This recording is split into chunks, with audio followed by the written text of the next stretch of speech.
ಏತ ನೀರಾವರಿ ವಂಚಿತವಾದ ಜಮೀನುಗಳಿಗೆ ನೀರಾವರಿ ಮಾಡಬೇಕೆಂದು ಆಗ್ರಹಿಸಿ ಹಾಗೂ ಕೃಷ್ಣಾ ಮೇಲ್ದಂಡೆ ಯೋಜನೆಗೆ ಬಜೆಟ್ನಲ್ಲಿ ಯಾವುದೇ ಅನುದಾನ ಮೀಸಲಿಟ್ಟಿಲ್ಲ. ಇದನ್ನ ವಿರೋಧಿಸಿ ಸರ್ಕಾರದ ವಿರೋಧ ಧರಣಿ ಮಾಡಲಾಗುತ್ತದೆ ಎಂದು ಮಾಜಿ ಸಚಿವ ಎಸ್.ಕೆ. ಬೆಳ್ಳುಬ್ಬಿ ಹೇಳಿದರು. ವಿಜಯಪುರ ಜಿಲ್ಲೆಯ ಕೊಲ್ಹಾರ ಪಟ್ಟಣದ ತಮ್ಮ ನಿವಾಸದಲ್ಲಿ ಮಾಧ್ಯಮಗೋಷ್ಠಿ ಉದ್ದೇಶಿಸಿ ಮಾತನಾಡಿದ ಅವರು, ಬಸವನ ಬಾಗೇವಾಡಿ ವಿಧಾನಸಭಾ ಕ್ಷೇತ್ರದ ಮುಳವಾಡ ಏತ ನೀರಾವರಿ ವ್ಯಾಪ್ತಿಯಿಂದ ವಂಚಿತವಾದ ಜಮೀನುಗಳಿಗೆ ನೀರಾವರಿ ಮಾಡಬೇಕು. ಆಲ್ಮಟ್ಟಿ ಜಲಾಶಯ 10 ಟಿಎಂಸಿ ನೀರನ್ನ ತೆಲಂಗಾಣ ರಾಜ್ಯಕ್ಕೆ ಬಿಡದೆ ಜೂನ್ 15ರವರೆಗೆ ಈ ಭಾಗದ ನೀರಾವರಿ ಕ್ಷೇತ್ರಗಳಿಗೆ ಹಾಗೂ ಕುಡಿಯುವ ನೀರಿಗಾಗಿ ಬಳಸಿಕೊಳ್ಳಬೇಕು. ಬಜೆಟ್ನಲ್ಲಿ ಸರ್ಕಾರ ಕೃಷ್ಣಾ ಮೇಲ್ದಂಡೆ ಯೋಜನೆಗೆ ಯಾವುದೇ ಅನುದಾನವನ್ನ ಮೀಸಲಿಟ್ಟಿಲ್ಲ. ಇವೆಲ್ಲವನ್ನ ವಿರೋಧಿಸಿ ಮಾರ್ಚ್ 11ರಂದು ಮಂಗಳವಾರ ದಿವಸ ಆಲ್ಮಟ್ಟಿ ಕೃಷ್ಣಾ ಜಲ ನಿಗಮದ ವ್ಯವಸ್ಥಾಪಕ ನಿರ್ದೇಶಕರ ಕಚೇರಿ ಮುಂದೆ ಧರಣಿ ಹಮ್ಮಿಕೊಳ್ಳಲಾಗಿದೆ. ನಾನು ಕ್ಷೇತ್ರದಲ್ಲಿ ಪ್ರಥಮ ಬಾರಿಗೆ ಶಾಸಕನಾಗಿದ್ದ ಸಂದರ್ಭದಲ್ಲಿ ಮುಳವಾಡ ಏತ ನೀರಾವರಿ ಪ್ರಥಮ ಹಂತದ ಕಾಮಗಾರಿಯನ್ನ ಪ್ರಾರಂಭ ಮಾಡಿದ್ದೆ. ಹಣಮಾಪುರ ಮಸೂತಿ ಜಾಕ್ವೆಲ್ ಮೂಲಕ ಪಶ್ಚಿಮ ದಿಕ್ಕಿಗೆ 85 ಕಿಲೋಮೀಟರ್, ಚಿಕ್ಕಲ್ಗಿ ಕ್ರಾಸ್ವರೆಗೆ ಪೂರ್ವ ದಿಕ್ಕಿಗೆ 18 ಕಿಲೋಮೀಟರ್, ಒಂದಾಲದವರೆಗೆ ಕೆನಾಲ್ ಮಾಡಿ 2 ಕೆನಾಲ್ ಮೂಲಕ 30,000 ಹೆಕ್ಟೇರ್ ಜಮೀನಿಗೆ ನೀರು ಹಾಯ್ತಿತ್ತು. ನೀರಾವರಿಯಿಂದ ಬೀರದಿನ್ನಿ ಗ್ರಾಮ ಪಂಚಾಯಿತಿ ಪ್ರದೇಶ ಸಂಪೂರ್ಣ ವಂಚಿತವಾಗಿದೆ. ಮಸೂತಿ ಜಾಕ್ವೆಲ್ನಿಂದ ಮತ್ತೊಂದು ಲಿಫ್ಟ್ ಮಾಡಿ ಆಲ್ಮಟ್ಟಿ ರಸ್ತೆ ಪೂರ್ವ ದಿಕ್ಕಿಗೆ ಆಲ್ಮಟ್ಟಿ ಬ್ರಿಡ್ಜ್ವರೆಗೆ ಕೆನಾಲ್ ಮಾಡಬೇಕು. ತೆಲಗಿ ಚಿಮ್ಮಲಗಿ ಭಾಗದ ಜಮೀನುಗಳಿಗೆ ಸಹ ನೀರಾವರಿ ಆಗಬೇಕು. ಕೃಷ್ಣಾ ನದಿ ಕೊಲ್ಹಾರ ಪಕ್ಕದಲ್ಲೇ ಇದ್ದರೂ ಸಹ ಈ ವ್ಯಾಪ್ತಿಯಲ್ಲಿ 50,000 ಎಕರೆ ಜಮೀನುಗಳಿಗೆ ನೀರು ಹಾಯುತ್ತಿಲ್ಲ. ಮೂರನೇ ಹಂತ ತಡವಾಗಲು ಕಾರಣ ತೆಲಂಗಾಣ ರಾಜ್ಯ ಸರ್ಕಾರ 10 ಟಿಎಂಸಿ ನೀರು ಬಿಟ್ಟು ಡ್ಯಾಂ ಖಾಲಿ ಮಾಡಿದೆ ಎಂದು ಹೇಳಿದರು. ಬಸವನ ಬಾಗೇವಾಡಿ ಮಂಡಳದ ವತಿಯಿಂದ ಬಸವನ ಬಾಗೇವಾಡಿ ಕ್ಷೇತ್ರದಲ್ಲಿ ಇರತಕ್ಕಂಥ ಮುಳವಾಡ ಏತ ನೀರಾವರಿ ವ್ಯಾಪ್ತಿಯಲ್ಲಿ ಬರದೇ ಇರತಕ್ಕಂಥ ನೀರಾವರಿಯಿಂದ ವಂಚಿತ ಆಗಿರ್ತಕ್ಕಂಥ ಜಮೀನುಗಳಿಗೆ ನೀರಾವರಿಯನ್ನು ಮಾಡಬೇಕು ಅಂತೇಳಿ, ಅದರ ಜೊತೆಗೆ ಏನು ಮೊನ್ನೆ ಆಲ್ಮಟ್ಟಿ ಜಲಾಶಯ 10 ಟಿಎಂಸಿ ನೀರನ್ನು ತೆಲಂಗಾಣ ರಾಜ್ಯಕ್ಕೆ ಬಿಟ್ಟರು. ಆ ನೀರನ್ನು ಕೆಳಗೆ ಬಿಡಲಾರ್ದಲ್ಲಿ ಇದೇ ಭಾಗದಾಗಿರ್ತಕ್ಕಂಥ ಈಗ ಇರ್ತಕ್ಕಂಥ ನೀರಾವರಿ ಕ್ಷೇತ್ರಗಳಿಗೆ ಕುಡಿಯುವ ನೀರಿನ ಸಲುವಾಗಿ ಆ ನೀರನ್ನು ಜೂನ್ 15ರವರೆಗೆ ಇಲ್ಲಿ ಬಿಡಬೇಕು ಅಂತಕ್ಕಂಥದ್ದು. ಮತ್ತು ಆಲ್ಮಟ್ಟಿ ಕೃಷ್ಣಾ ಮೇಲ್ದಂಡೆ ಯೋಜನೆಗೆ ಈ ಕಾಂಗ್ರೆಸ್ ಸರ್ಕಾರ ಸುಮಾರು ಮಾನ್ಯ ಸಿದ್ದರಾಮಯ್ಯ ಅವರು ಮುಖ್ಯಮಂತ್ರಿ ಆಗಿ 2ನೇ ಬಾರಿ ಆದ್ರು. ಅವರು 2013-12 ಒಂದು ಪಾದಯಾತ್ರೆ ಮಾಡಿದ್ರು ಬಳ್ಳಾರಿಯಿಂದ ಕೃಷ್ಣೆಯವರೆಗೆ, ಕಾಂಗ್ರೆಸ್ ನಡಿಗೆ ಕೃಷ್ಣೆ ಕಡೆಗೆ ಅಂತೇಳಿ ಹೇಳಿ ಆಲ್ಮಟ್ಟಿ ಜಲಾಶಯದ ಎತ್ತರವನ್ನು 519ರಿಂದ 524 ಎತ್ತರಿಸಬೇಕಂತ ಬೇಡಿಕೆ ಇತ್ತು. ಆ ಬೇಡಿಕೆಗೆ ತಕ್ಕಂತೆ ಪ್ರತಿ ವರ್ಷ 50,000 ಕೋಟಿ ರೂಪಾಯಿ ಕೊಟ್ಟು ಅದನ್ನು ಪೂರ್ಣ ಮಾಡ್ತೀವಿ ಅಂತಕ್ಕಂಥ ಮಾತನ್ನು ಅವರೇ ಹೇಳಿದರು. ಈ ವರ್ಷದ ಬಜೆಟ್ ಮಂಡನೆ ಮಾಡಿದ್ರು ಕೂಡ ಕೃಷ್ಣಾ ಮೇಲ್ದಂಡೆ ಯೋಜನೆ ಒಂದು ಪೈಸೆ ಇಟ್ಟಿಲ್ಲ. ಈ ಎಲ್ಲ ವಿಷಯಗಳನ್ನು ವಿರೋಧ ಮಾಡಿ ನಾವು 11ನೇ ತಾರೀಕಿಗೆ ಮಂಗಳವಾರ ಬೆಳಗ್ಗೆ 11 ಗಂಟೆಯಿಂದ ಸಂಜೆ 4 ಗಂಟೆಯವರೆಗೆ ಆಲ್ಮಟ್ಟಿಯಲ್ಲಿರ್ತಕ್ಕಂಥ ಕೃಷ್ಣಾ ಜಲಭಾಗ್ಯ ನಿಗಮದ ವ್ಯವಸ್ಥಾಪಕ ನಿರ್ದೇಶಕರ ಕಚೇರಿಯ ಮುಂದೆ ಒಂದು ಧರಣಿಯನ್ನು ಹಮ್ಮಿಕೊಳ್ಳಾಕತ್ತಿದ್ದೀವಿ. ಏನು ಅಂತ ಹೇಳಿದ್ರೆ, ಇವತ್ತು 99ರಲ್ಲಿ ನಾನು ಪ್ರಥಮ ಶಾಸಕದಂಥ ಸಂದರ್ಭದಲ್ಲಿ ಈ ಮುಳವಾಡ ಏತ ನೀರಾವರಿ ಮೊದಲೇ ಹಂತದ ಕಾಮಗಾರಿಯನ್ನು ಶುರು ಮಾಡಿದೆವು. ನಾವು ಬಳುತಿ ಮತ್ತು ಹನುಮಾಪುರ ಜಾಕಲ್ ಮುಖಾಂತರವಾಗಿ ಪಶ್ಚಿಮ ದಿಕ್ಕಿಗೆ 85 ಕಿಲೋಮೀಟರ್ ಕೆನಾಲ್, ಚಿಕ್ಕಲಿಗೆ ಕ್ರಾಸ್ ದಾಟಿ ಪಶ್ಚಿಮ ದಿಕ್ಕಿಗೆ, ಪೂರ್ವ ದಿಕ್ಕಿಗೆ ಒಂದಾಲವರೆಗೆ ಸುಮಾರು 18 ಕಿಲೋಮೀಟರ್ ಕೆನಾಲ್ ಮಾಡಿದೆವು. ಆ 2 ಕೆನಾಲ್ಗಳ ಮುಖಾಂತರವಾಗಿ 30,000 ಹೆಕ್ಟೇರ್ ಪ್ರದೇಶಕ್ಕೆ ನೀರು ಆಯ್ತದೆ. ಯಾವಾಗ 2000 ಇಸ್ವಿಯಿಂದ ಈ ಕಡೆ 2005ರಿಂದ 2005-6ರಿಂದ ಇಷ್ಟೆಲ್ಲ ನೀರು ಕಡೆ ಹಾಕತೈತೆ. ನಾವು 99ಕ್ಕೆ ಯೋಜನೆ ಮಾಡಿದ್ದೀವಿ. 2005-6ಕ್ಕೆ ನೀರಾವರಿ ಶುರು ಆಯ್ತು. ಆಗಿ 30,000 ಹೆಕ್ಟೇರ್ ಪ್ರದೇಶ ನೀರಾವರಿ ಹಾಕೈತಿ. ಹೀಗಾಗಿ ಇವತ್ತೇನು ನೀರಾವರಿಯಿಂದ ವಂಚಿತ ಆಗಿರ್ತಕ್ಕಂಥ ಕೂಡ್ಗಿ NTPC ಹತ್ತಿರ ಇರ್ತಕ್ಕಂಥ ವಿಶೇಷವಾಗಿ ಅಂಗಡಿಗೇರಿ ಅಂದ್ರೆ ಬೀರದಿನ್ನಿ ಗ್ರಾಮ ಪಂಚಾಯತಿ ವ್ಯಾಪ್ತಿಗೆ ಪೂರ್ತಿ ವಂಚಿತ ಆಗೈತೆ. ಅಲ್ಲಿ ಯಾವ ನೀರಾವರಿ ಯೋಜನೆ ಇಲ್ಲ. ಹಾಗೇನೆ ಕೊಳಸಂಗಿ ಗ್ರಾಮ ಪಂಚಾಯತಿ ಬರ್ತಕ್ಕಂಥ ಜಮೀನು ಕೂಡ NTPC ಗತಿ ಈ ಕಡೆ ಬರ್ತಾ ಹಾಕೊಂಡು ಏನಿಲ್ಲ. ಆಮೇಲೆ ಮುಂದೆ ಒಂದಾಲ್ ಮತ್ತು ಬೇನಾಳ RS ಗ್ರಾಮ ಪಂಚಾಯತಿ ಬರ್ತಕ್ಕಂಥ ಏನು ಮಠದ 18 ಕಿಲೋಮೀಟರ್ ಕೆನಾಲ್ ನೀರು ಹೋಗುತ್ತೆ, ಟೇಲ್ ಎಂಡ್ ಆಕೈತಿ, ಅವ್ರಿಗೂ ನೀರು ಕಡಿಮೆ ಐತಿ. ಹಿಂಗಾಗಿ ಈಗ ನಾವು ಮಸೂತಿಯಿಂದ ಮತ್ತೊಂದು ಸೆಪರೇಟ್ ಆಗಿ ಒಂದು ಲಿಫ್ಟ್ ಮಾಡಿ NTPCಯಿಂದ ಆಲ್ಮಟ್ಟಿಗೆ ಹೋಗ್ತಕ್ಕಂಥ ರಸ್ತೆಯ ಪೂರ್ವ ದಿಕ್ಕಿಗೆ ಅಂದ್ರೆ ಅಂಗಡಿಗೆರೆ ಮಠದ ಕಡೆ ಒಂದು ಕೆನಾಲವನ್ನು ಮಾಡಿ ಪೂರ್ತಿ ಆಲ್ಮಟ್ಟಿ ಇರ್ತಕ್ಕಂಥ ಪಾರ್ವತಿ ಕಟ್ಟಿ ಹಳ್ಳದ ಬ್ರಿಡ್ಜಿನವರೆಗೆ ಅಂದ್ರೆ ಆ ನೀರಿನ ನದಿವರೆಗೆ ಒಂದು ಕೆನಾಲ್ ಅಲ್ಲಿ ಮಾಡಬೇಕು. ಆಮೇಲೆ ರೈಲ್ವೆ ಲೈನ್ ಈಚೆ ಕಡೆ ಪೂರ್ವ ದಿಕ್ಕಿಗೆ ಆ ತೆಲುಗಿಯಿಂದ ಏನು ಆಲ್ಮಟ್ಟಿ ರೈಲ್ವೆ ಹೋಗ್ತೈತಿ ಆ ಲೈನದ ಕೆಳಗಿನ ಬಾಜು ಅಂದ್ರೆ ಈ ಕಡೆ ಪೂರ್ವ ದಿಕ್ಕಿಗೆ ಈ ಕಡೆ ಪೂರ್ವ ಬೇಕು ಈ ಭಾಗದಾಗೂ ಕೂಡ ಒಂದು ಕೆನಾಲ್ ಮಾಡಬೇಕು. ಆ ಕೆನಾಲ್ ಮುಖಾಂತರ ತೆಲುಗಿ ಜಮೀನುಗಳು ಮತ್ತು ಚಿಮ್ಮಲಿಗೆ ಭಾಗದ ಜಮೀನುಗಳು ನೇರಾರಕ್ಕೆ ಅದು ನದಿ ತನಕ ಹೋಗ್ಬೇಕು. ಅದು ಆಲ್ಮಟ್ಟಿ ನದಿ ತನಕ ಎರಡು ಕೆನಾಲ್ ಇವೆರಡೂ ಕೂಡ ಸುಮಾರು ಒಂದು 50 ರಿಂದ 60 ಸಾವಿರ ಎಕರೆಗೂ ಹೆಚ್ಚು ಭೂಮಿಯಲ್ಲಿ ವಂಚಿತ ಆಗೈತಿ. ಇದಕ್ಕೆ ನೀರಾವರಿ ಆಗಬೇಕು ಅಂತಕ್ಕಂಥ ಒಂದು ಬೇಡಿಕೆ. ಹಾಗೇನೆ ಕೊಲ್ಲಾರ ಪಟ್ಟಣದ ಪಶ್ಚಿಮ ದಿಕ್ಕಿಗೆ ಇರ್ತಕ್ಕಂಥ ಮಾದೇವಪ್ಪ ಮಡ್ಡಿವರೆಗೆ ಇರ್ತಕ್ಕಂಥ ಈಗ ಹೈವೇ ವಿಜಯಪುರ ಹೈವೇ ಸುತ್ತಮುತ್ತಿರ್ತಕ್ಕಂಥ ಎಲ್ಲ ಭಾಗ ಇನ್ನೂ ಸುಮಾರು ಒಂದು 50 ಸಾವಿರ ಎಕರೆ ರೈತರು ತಮ್ಮ ಸ್ವಂತ ಪಂಪಲ್ಲಿ ನೀರಾವರಿ ಮಾಡ್ಯಾರ. ಕೆನಾಲ್ಗಳ ಮುಖಾಂತರ ನೀರು ಬಂದಿಲ್ಲ. ಹೀಗಾಗಿ ಅದಕ್ಕೆ ಆ ಕೆನಾಲ್ಗಳು ಇಲ್ಲೇ ಆದರೂ ಕೂಡ ನೀರು ವಂಚಿತ ಆಗ್ಯಾವ. ಈ ಭಾಗದಲ್ಲೂ ಕೂಡ ಕಾಲುವೆಗಳನ್ನು ಮಾಡಿ ನೀರಾವರಿ ಮಾಡಬೇಕು ಅಂತ ಒಂದು ಬೇಡಿಕೆ. ಅದೇ ರೀತಿ ಮತ್ತೆ ಎಲ್ಲೆಲ್ಲಿ ಕ್ಷೇತ್ರದಲ್ಲಿ ಬಿಟ್ಟು ಮತ್ತೊಂದು ಬೇರೆ ಬೇರೆ ಭಾಗದಲ್ಲಿ ಯಾರು ನೀರಾವರಿಯಿಂದ ವಂಚಿತ ಆಗ್ಯಾವ ಕ್ಷೇತ್ರ ಆ ಜಮೀನು ಅವ್ರು ಕೂಡ ನೀರು ಬಿಡಬೇಕು ಅಂತಕ್ಕಂಥ ಒಂದು ಮಂದಿ ಬೇಡಿಕೆ. ಆಮೇಲೆ ಇವತ್ತು 10 TMC ನೀರನ್ನು ನೀವು ವ್ಯರ್ಥವಾಗಿ ತೆಲಂಗಾಣ ರಾಜ್ಯಕ್ಕೆ ಕೊಟ್ರಿ. ತೆಲಂಗಾಣ ರಾಜ್ಯ 3ನೇ ಹಂತ ತಡ ಆಗ್ಲಾಕ ಕಾರಣ ತೆಲಂಗಾಣ ರಾಜ್ಯ ಅವ್ರು ತಾವು ಪಾಲಿ ನೀರು ಆಂಧ್ರದ ಪಾಲನೆ ಹಂಚ್ಕೋಬೇಕು. ಅವ್ರು 2 ರಾಜ್ಯ ಆಗ್ಯಾವ. ಮತ್ತೊಂದು ಪಾಲ ಕೊಡಕ್ಕೆ ಬರಂಗಿಲ್ಲ ನೀರು ಅವ್ರಿಗೆ. ಮಹಾರಾಷ್ಟ್ರ ಕರ್ನಾಟಕ ಆಂಧ್ರ 3 ರಾಜ್ಯ 3 ಪಾಲಾಗ್ಯಾವ.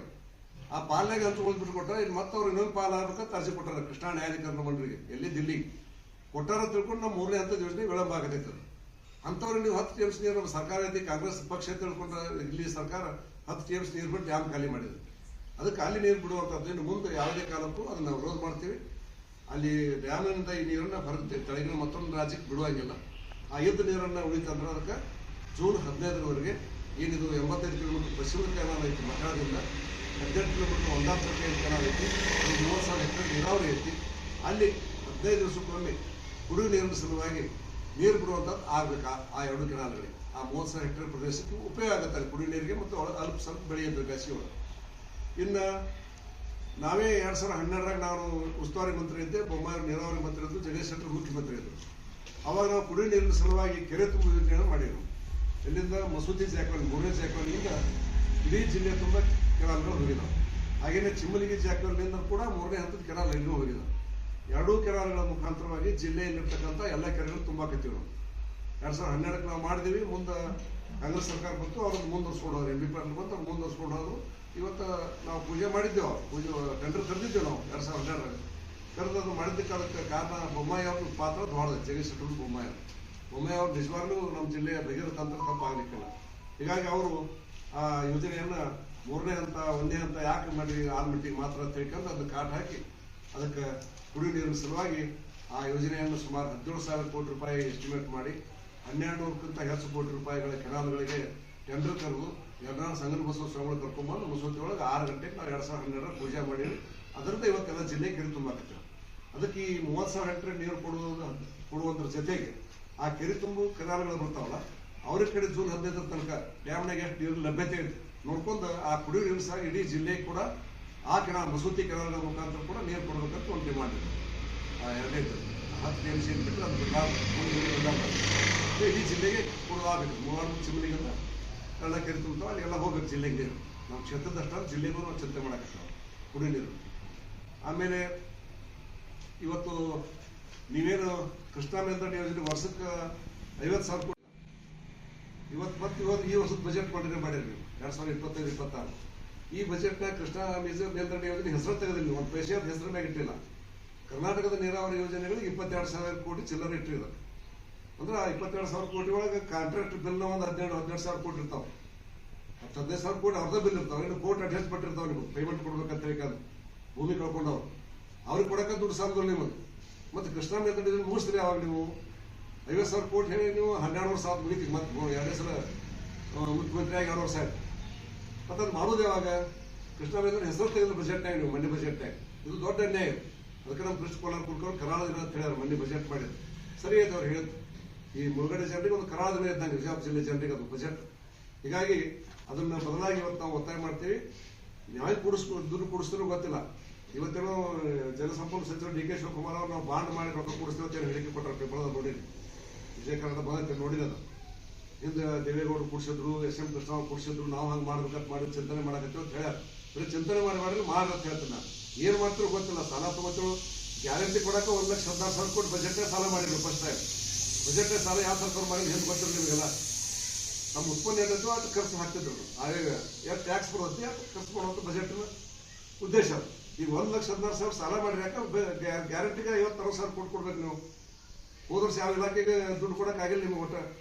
ಅದಕ್ಕೆ ಆ ಗ್ಯಾರಂಟಿಗೆ ಕೊಡುವಂಥ ದುಡ್ಡು ಏನು ಮಾಡಕತ್ತೀರಿ, ಹಂಗೆ ಇದಕ್ಕೊಂದು ಸಾಲ ಕೊಟ್ಟು ಸಾಲ ಮಾಡ್ತಿರೋ ಬಾಂಡ್ ತಗೋತಿರೋ ಗೊತ್ತಿಲ್ಲ ನನಗೆ. ಜನ ಬೇಯಾಗಿಲ್ಲ ನಿಮಗೆ. ಅದಕ್ಕೆ ಸಾಲ ಮಾಡಿದ್ರೆ ಬೇಯ್ತಾರೆ ನಿಮಗೆ. ಈ ಕೃಷ್ಣ ಮೇಲ್ದಂಡೆ ಯೋಜನೆ ಭಾಳ ಸೇರ್ಪ ಮುಗಿಸ್ತೇವೆ ಅಂತ ಹೇಳಿದ್ರೆ ನೀವು ಪುಣ್ಯ ಅಂತ ನಿಮಗೆ ಮಾಡಿದ್ರೆ. ಇದಕ್ಕೊಂದು ಲಕ್ಷ ಕೋಟಿ ಸಾಲ ಮಾಡಿ ಅಂತ ತಪ್ಪೈತಿ. ಬಾಂಡ್ಗೆ ಕೂಡಿಸ್ರಿ ವರ್ಷಕ್ಕೆ 50,000 ಕೋಟಿ ರೂಪಾಯಿ ಖರ್ಚು ಮಾಡಿ 2 ವರ್ಷದಾಗ ಅದನ್ನು ಮುಗಿಸ್ಬೇಕು. ಅಂದ್ರೆ 1,15,000 ಕೋಟಿ ಬೇಕದು. 3 ಹಂತದ ಭೂಮಿ ಪರಿಹಾರ ಕೊಡಬೇಕಾದ್ರೆ, ಊರು ನಿರ್ಮಾಣ ಮಾಡ್ಬೇಕಾದ್ರೆ 22 ಊರು ಹೋಗ್ತಾವೆ. 1,15,000-20,000 ಎಕರೆ ಭೂಮಿ ಹೋಗ್ತೈತಿ, ಮುಳುಗಡೆ ಆಗತ್ತೆ. ಮತ್ತದು ಅದಕ್ಕೆ ಪರಿಹಾರ ಕೊಡಕ್ಕೆ 1,00,000 ಕೋಟಿ ಬೇಕಿದೆ. ಅದಕ್ಕೆ ನೀವು ಆ ದುಡ್ಡನ್ನು ಬಾಂಡ್ ಮುಖಾಂತರ ಕೂಡಿಸ್ರಿ, ಬೇಕಾದ್ರೆ ಸಾಲ ಮಾಡ್ರಿ. ವರ್ಷಕ್ಕೆ 50,000 ಕೋಟಿ ರೂಪಾಯಿ ಕೃಷ್ಣಾ ಮೇಲ್ದಂಡೆ ಯೋಜನೆಗಂತ ಕೊಟ್ಟು ನಿಗದಿತ 2 ವರ್ಷದೊಳಗೆ ಈ ಯೋಜನೆ ಮುಗಿಸ್ಬೇಕಂತ ಒತ್ತಾಯ ಮಾಡಕತ್ತೀವಿ. ಇವು ನಮ್ಮ ಡಿಮಾಂಡ್ಸ್ 4. ಈ ವಿಚಾರ ಇಟ್ಕೊಂಡು ನಾವು 11ನೇ ತಾರೀಕಿಗೆ ಅಲ್ಲಿ ಆಲ್ಮಟ್ಟಿ ಕೃಷ್ಣಾ ಜಲಭಾಗ್ಯ ನಿಗಮದ ವ್ಯವಸ್ಥಾಪಕ ನಿರ್ದೇಶಕರ ಕಚೇರಿ ಮುಂದೆ ಬೆಳಿಗ್ಗೆ 11 ಗಂಟೆಗೆ ಅಲ್ಲಿ ಆಲ್ಮಟ್ಟಿ ಶಕ್ತಿ ದೇವತೆ ಚಂದ್ರಮಾತೆ ದೇವಸ್ಥಾನದ ಪೂಜಾ ಮಾಡಿ ಅಲ್ಲಿಂದ ಮೆರವಣಿಗೆ ಮುಖಾಂತರವಾಗಿ MD ಆಫೀಸ್ಗೆ ಹೋಗಿ ಅಲ್ಲಿ ಮನವಿ ಕೊಟ್ಟು ಅಲ್ಲಿ ಸಂಜೆವರೆಗೆ ಸಂಜೆ ಕುಂದುವಂಥದ್ದು. ಮುಂದೆ ಆ ಹೋರಾಟದ ಮರುದಿವಸ ಕೂಡ ಧರಣಿ ಮಾಡಬೇಕು ಅಂತ ಐತೆ ನಮ್ಮದು. ಅಲ್ಲಿ ಹೋದ್ಬೇಕಾದ್ರೆ ಮುಂದಿನ ಹೋರಾಟ ರೂಪಿಸ್ಕೊಂಡು ಹೇಳ್ತೀವಿ. ಮುಂದೆ ನಾವು ಸರ್ಕಾರಕ್ಕೂ 1 ವಾರ 2 ವಾರ ಗಡುವು ಕೊಡ್ತೀವಿ. ಉಗಾದಿ ಪಾಡ್ಯ ಆದ್ಮೇಲೆ ಸರ್ಕಾರ ಅಲ್ಲಿವರೆಗೂ ಇದಕ್ಕೇನೋ ನಿರ್ಣಯ ಮಾಡ್ಲಿಕ್ಕಂದ್ರೆ ಉಗಾದಿ ಪಾಡ್ಯದ ನಂತರ ಅಮರ್ ಉಪವಾಸನೆ ಮಾಡ್ತೀವಿ ನಾವು ಈ ಬೇಡಿಕೆ ಆಗುವಲ್ಲಿ.